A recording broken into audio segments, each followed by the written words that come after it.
Danielle Goyette made this beautiful pass off the goaltender's pads back to me in the Salt Lake Olympics, and then I think it was the go-ahead goal to make it 2-1. Six-time Olympian, four-time gold medalist Hayley Wickenheiser talking about one of the best passes she's ever received in her career. She's teaming up with Canadian Tire, and they're encouraging Canadians to get on social media to pass the puck, with the proceeds going towards a good cause.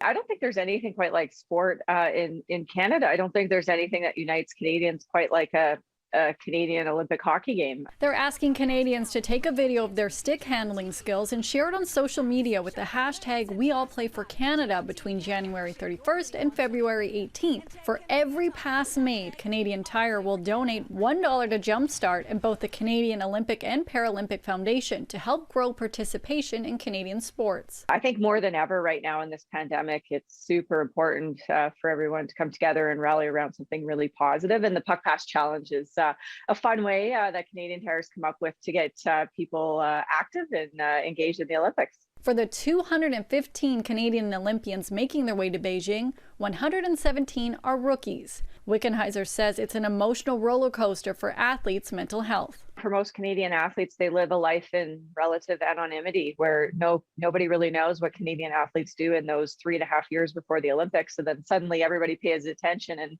and says, okay, go and bring home gold medals. And then the day it's over and you get on the plane to come home, it's like a big hard drop back to reality, which is, making lunches for your kids and back to doing laundry and all of those things that go on with real life.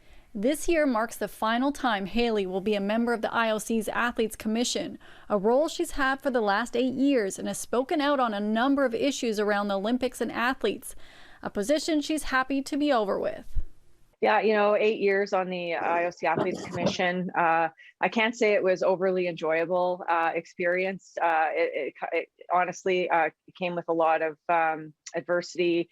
You're up against a big machine. You're trying to do the right things when it comes to anti-doping or when it came to hosting the Olympics in Tokyo. I'm actually kind of happy that my time is over. I'm ready to get away from it and move on, and hopefully we'll get another Canadian athlete in there. But you learn a lot about politics and big business and the world of sport on another level. But in some ways, I also wish I never knew some of those things.